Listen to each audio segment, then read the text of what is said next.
Welcome to Truckee Talks. I'm your host, Maya Schneider.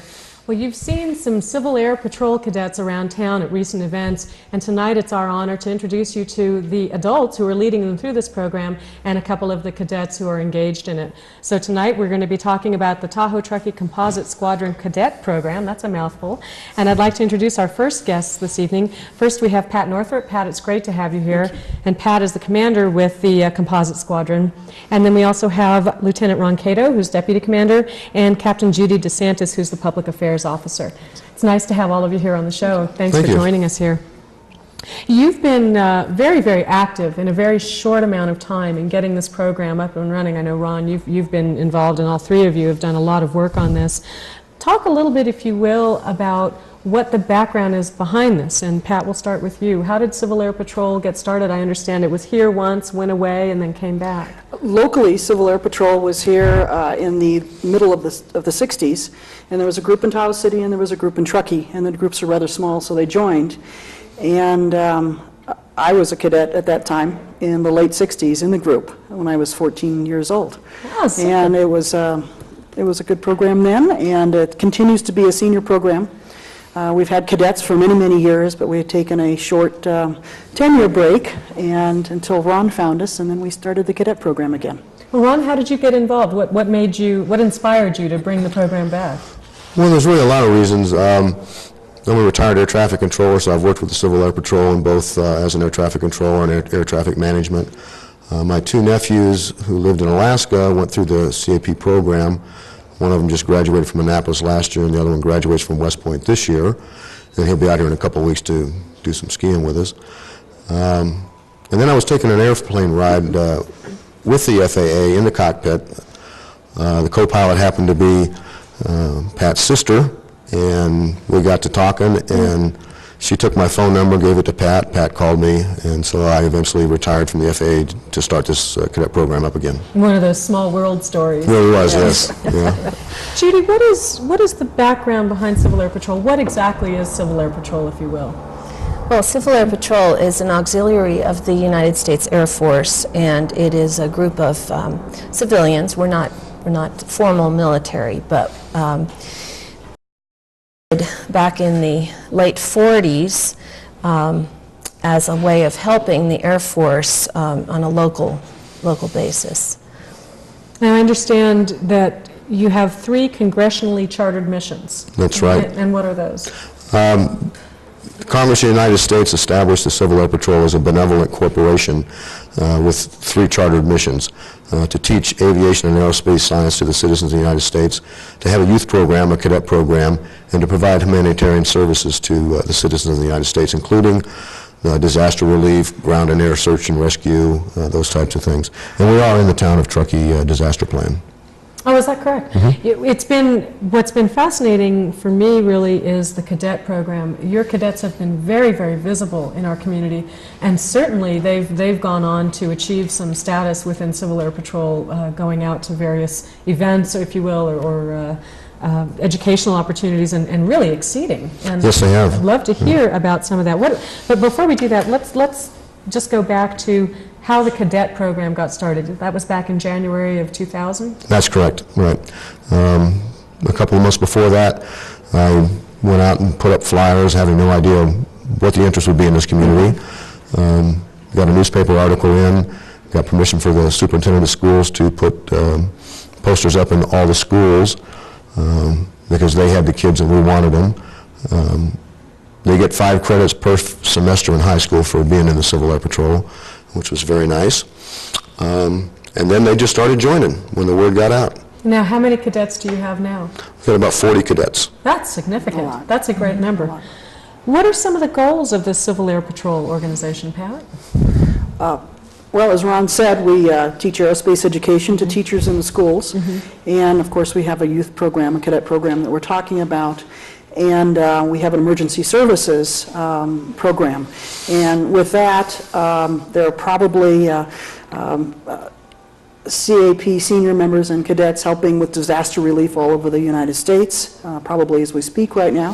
And if a small aircraft goes down, we have the small airplanes to go up and be able to look for airplanes that have gone down. So that's other missions, of course. And those are sort of umbrella missions, if you will, of all of Civil Air Patrol. Are there goals specific to the Tahoe Truckee Composite Squadron, or? Right, we have some specific goals that we set up. We really want to teach leadership, to teach these kids to be the leaders of the future. Not everybody's a natural leader.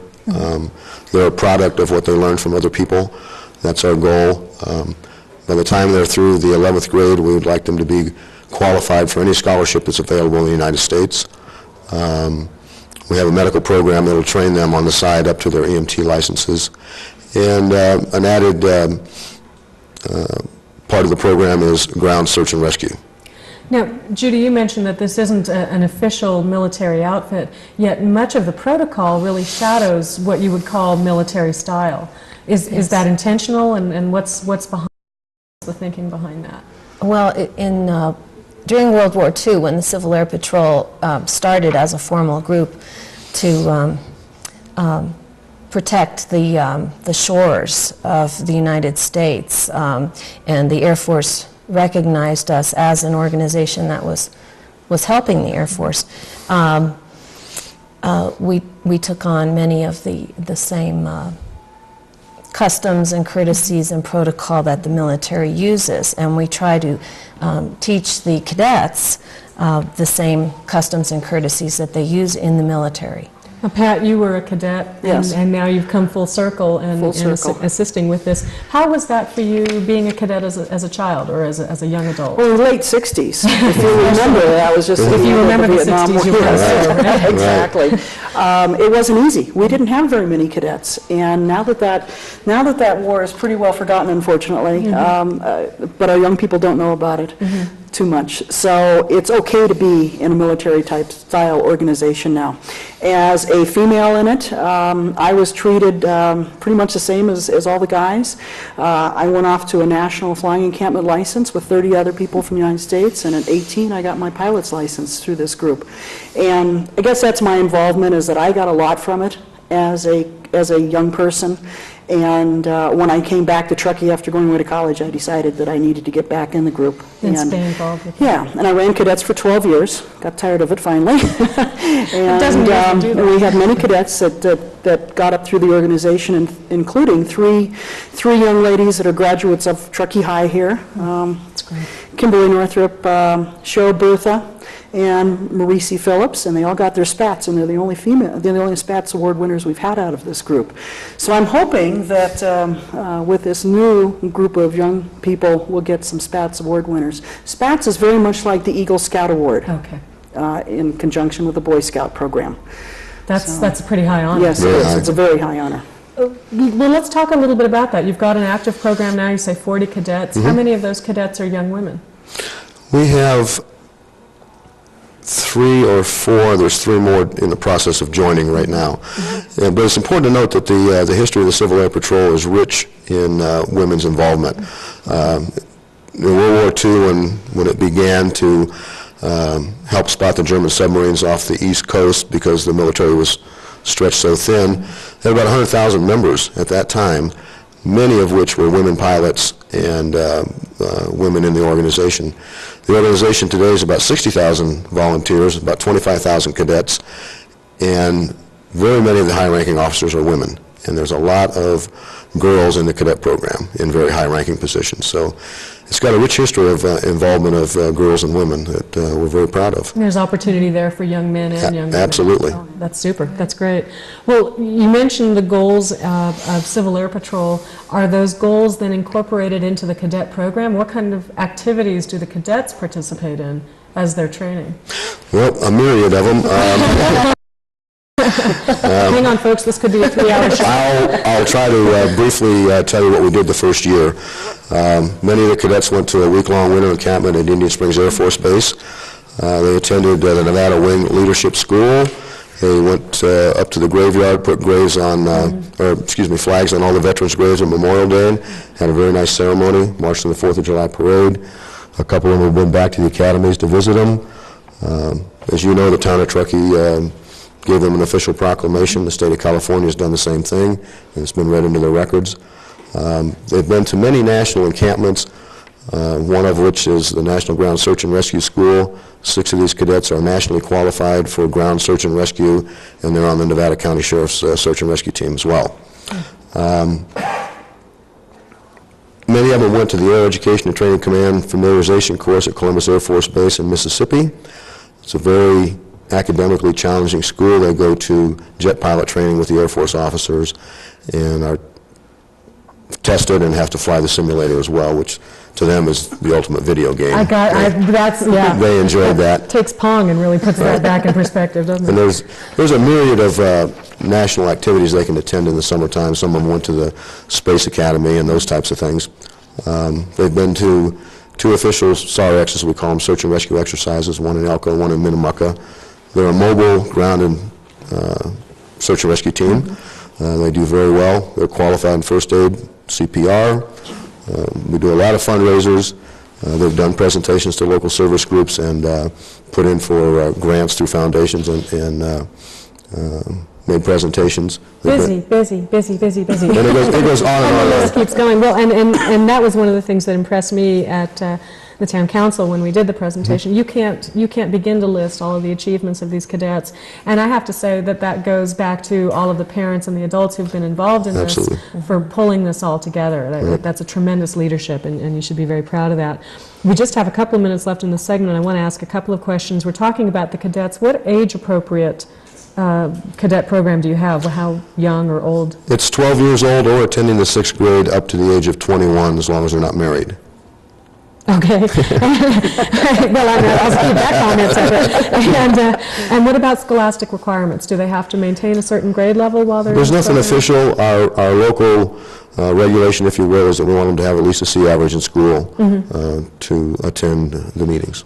This is the kind of program, and now I'm really coming out from left field on this, but this is the kind of program that I think can really help students maintain scholastic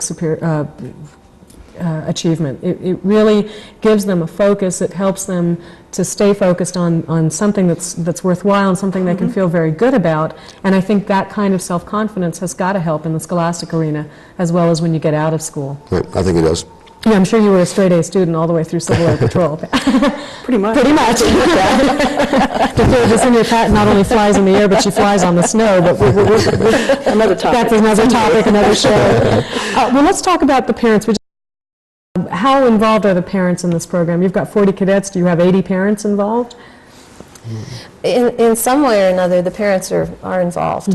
We have some that work very hard on fundraisers, and I started out as just a parent in this program. My husband, Captain Tony DeSantis, who couldn't be here tonight, he's a pilot for a major airline, but he worked very heavily with Ron in the beginning of the program to get a lot of this started. He wanted to mentor young students with his love of flying. And our son is very focused on flying right now. So it started out as a father-son activity, and I kept asking questions and questions and questions, and That's how you get volunteered for things. Right, and they said, why don't you join us? So I think many of the parents have been so thrilled with what the program has done for their students that they just, they're very willing to help out. Oh, Judy, just one quick comment. There's no such thing as just a parent. I congratulate you for getting it right on that. All right, if you want more information on the Civil Air Patrol program, the telephone number to call is 550-9798. We'll have that up during the break. We do have to go to a break right now, but when we come back, we have a couple of Civil Air Patrol cadets joining us as well. So stay tuned. We'll be back with more in just a moment.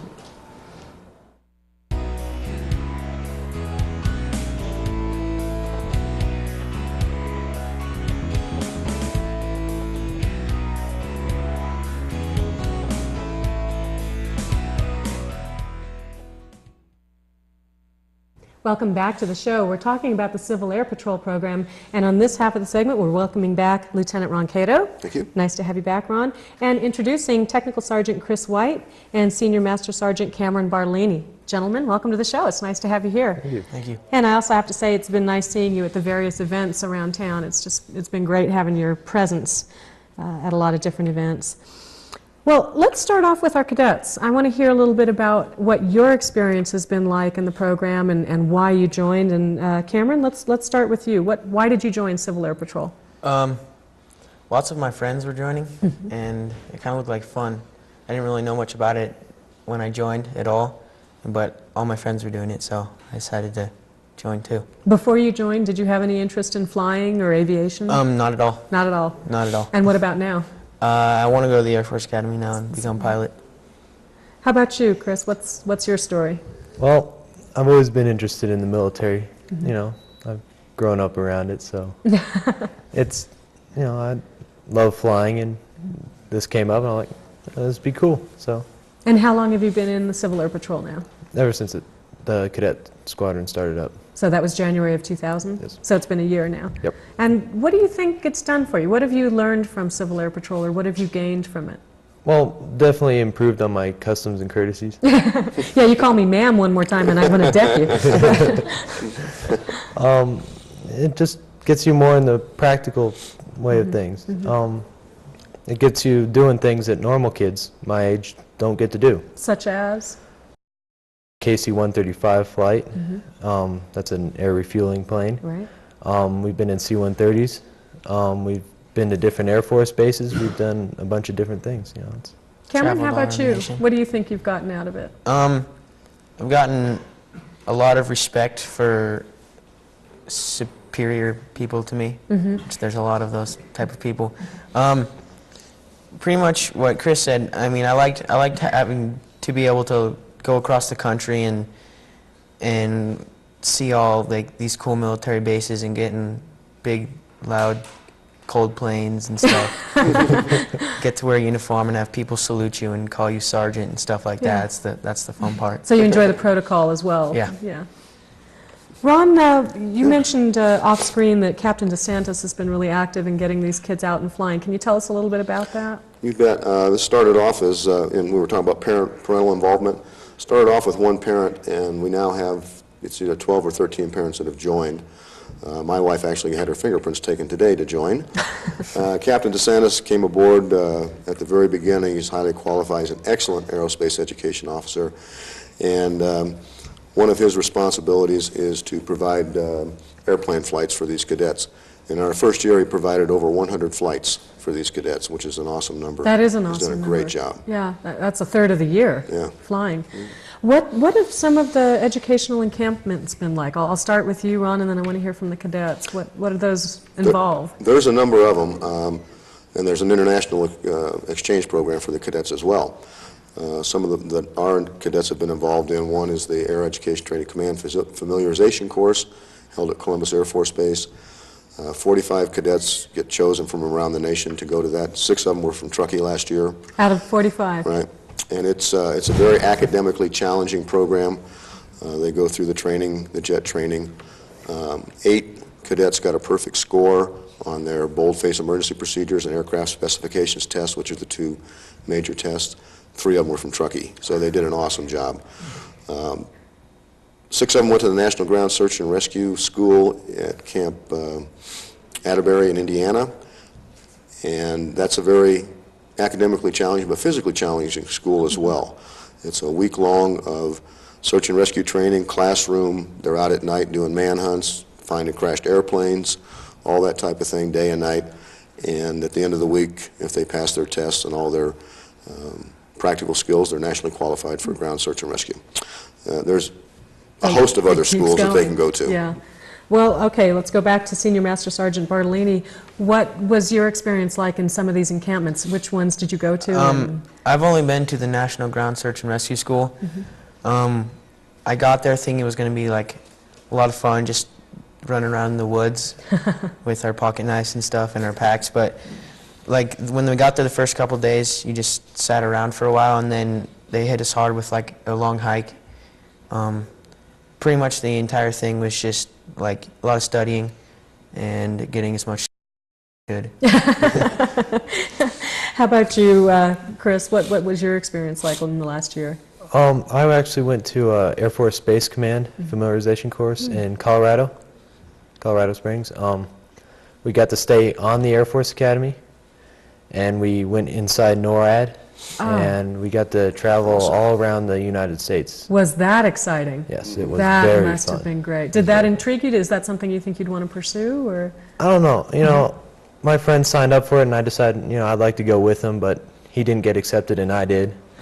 And I'm not really space, excited, but it was really fun because I met a lot of cool people there. Oh, I'll bet you saw some very interesting things, too. Yeah. Well, we have some still stores that we'd like to walk through, and cadets, I'll ask you to sort of just walk us through these pictures as they come up on the screen and show us some of the activities. Now, this looks like a rowdy group. That was at NGSAR. That's after we graduated, the senior members bought everybody sodas. Oh, great. Okay, so those aren't beers that we're looking at. Good. Glad to hear it. And here you've got fully packed up and marching through the woods. That was on that first big hike where they put your 30-pound packs on you, and we had to, I think it was 2 or 5, I forget, it was 2 or 5 mile hike through the boonies. And that's at the end of the hike. That's Cadet Kato taking a break, getting a little rest on his shoulders. That's another kid, I think that was a team leader. That's just like a pose on a radio shot. That is at AETCFC. I didn't go to this encampment, but they're probably in the classroom right there. Yes, it looks like an educational setting. Yeah. Right, okay. Oh, there we go. That's Is that in a simulator? Yeah, that's Cadet Kato in the T-38 simulator. He's just about to take his ride. And that's one of our cadets from Alaska that came down to this school, and she's about ready to take her ride. Great. This looks like the middle of nowhere. Indian Springs. what is it? Basic. This is basic training at Indian Springs Air Force Base. All right. Boot camp. Yeah. Some of the That's activities? me ironing. Oh, good. Good. Now I like this. Yeah. This looks like a program. My that mom could be very- my mom liked that picture. I wonder if I could send my boyfriend to. Well, never mind. We'll just keep moving on through this. Again, more educational. Yeah, that is also, I think that was at this year's encampment or the summer encampment where we learned how to do map and compass and work with ELTs. When you're going off to these encampments, are you doing this on weekends and during school vacation? Like around Christmas vacation Uh-huh. and summer vacation. That's a hero pose at AETCFC. They got you next to the T-38 and they put a flight pack on you and a helmet and they called it a hero pose. That's a Hero great shot. Yeah. That's one to send home to mom and dad. Oh, this is us. When we first started up, we had a couple of F-18s. They were parked out at the Truckee airport. And we had one of our meetings there, and we met up with the pilots. They showed us around the jets, and right there, they're taking off, and we were all in a line saluting them. You have to tell me because I can't see the screen from here. Do you have shirts on? Yes, we have our brown T-shirts that we Okay, I wear. was Took going off to the ask what camouflage the reason for taking your shirts off in the cold weather would be. I'm really glad to hear that you didn't do that. Well, so let's talk about what's in your future. Chris, I know you said you weren't sure that the space was the way you would want to go. Do you have an idea now? You said military, but that's a big arena. I'd like to do some kind of flying. I'm more of a, I've grown up flying, and it's really fun. I'll probably too big for the fighters, so I'll be flying the heavies. Oh, so maybe I should become a fighter pilot. Absolutely. All right. I didn't know there was a height issue there. Oh, yeah. Cameron, how about you? Well, I want to go to at least one of the military academies, come out with a pilot rating, fly a really fast plane, and then when I'm done with the military, just get into like big commercial airliners and just fly for my life. So I like flying that. a really fast plane doesn't necessarily mean a test pilot. You're just talking about something that's already... Just something that's fast. I understand that. Yeah. So I have I think a he car that feels gets the me in need for trouble. speed. Yeah. Well, how will Civil Air Patrol prepare these gentlemen for their futures? Well, we really stress that in order to get these scholarships, whether they be civilian scholarships or the academies, that they have to have high grades in school, and they have to take the right subjects. This program offers so many different things that when they come out of it, they're a well-rounded student and not just have the academics. And that's what the universities and the academies are looking for. On the Air Force Academy application, it actually asks you if you've ever been in the Civil Air Patrol. In about a month or so, 6 or 7 of these cadets will achieve what we call their Mitchell Award. That will qualify them for all of the scholarships in the Civil Air Patrol, and there's a ton of them. and should they ever choose to enlist in the Air Force, they go in 2 grades higher than anybody else. So it's a meaningful award. So that's basically what we do. We try to get them prepared for civilian or military school if that's the way they want to go. Well, let's talk a little bit to our parents or other children who may be in the audience interested in this. Again, we said 6th grade or age 12, Right. up through age 21, as long as you're still single, Single, right. not married. What would you tell a parent that was interested in this? Well, let's start with you guys. What would you tell a parent that had an interest in enrolling their child, boy or girl, in the Civil Air Patrol? I tell them to go for it. I mean, at basic training, I could make my bed better than almost anyone else there. So That will serve you well later in life, Chris. of course, I'm not using it now, but Well, your dad's right out here somewhere. We can ask him about that. Cameron, how about you? What would you say to them? I'd tell them just to join and get active, even if it's a parent or a cadet.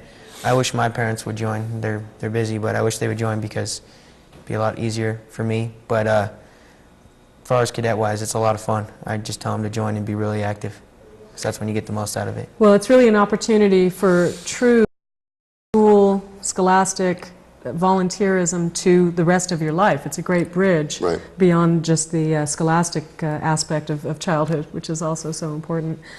Ron, I know there's a lot more to talk about, and unfortunately Absolutely. we don't have a whole lot of time. Was there anything quickly that you wanted to say to our audience about Civil Air Patrol? Well, just that this is a fantastic group of cadets. They've done so well and achieved so much. In their first year, they took the meritorious squadron for the entire state. They were selected as the best cadet squadron for the entire state. Sergeant Bartolini was selected as the best NCO for the entire state. Cadet Airman Gilmore was selected as the best airman for the entire state. So they took most of the awards for the state in their first year of existence. And these cadets are supported by their community. This is a great community. And then part of this program, and they love to do it, is to give those skills and new knowledges back to their community. Specifically in any kind of work that they've helped you out on the 2,000 picture thing, search and rescue, being part of the Sheriff's Department team, those types of things, disaster relief. Well, it's certainly been a point of pride for us as a community, and I can speak certainly on behalf of the town council. Having the cadets and having that program is really a point of pride, and we're very proud of all that you've achieved. And I speak to the cadets as well as the adults that are involved in the program. Thank you. So congratulations to all of you. I understand you have something there for me. They do. Oh, A little nervous about what this might be. in mind of the search and rescue team and in conjunction with the Rotary Club, I'd like to present you with a first aid kit. For somebody who's disaster prone, this is For every perfect. $10 donation we get, we give a free first aid kit. Perfect. You never Okay. know where you're going to need some first aid. Well, I'll keep it with me at all times, I promise you. More information about Civil Air Patrol, call 550-9798. Again, I'd like to thank Lieutenant Ron Kato and all of our guests tonight, and welcome you to come back to Truckee Talks next time. We'll see you then.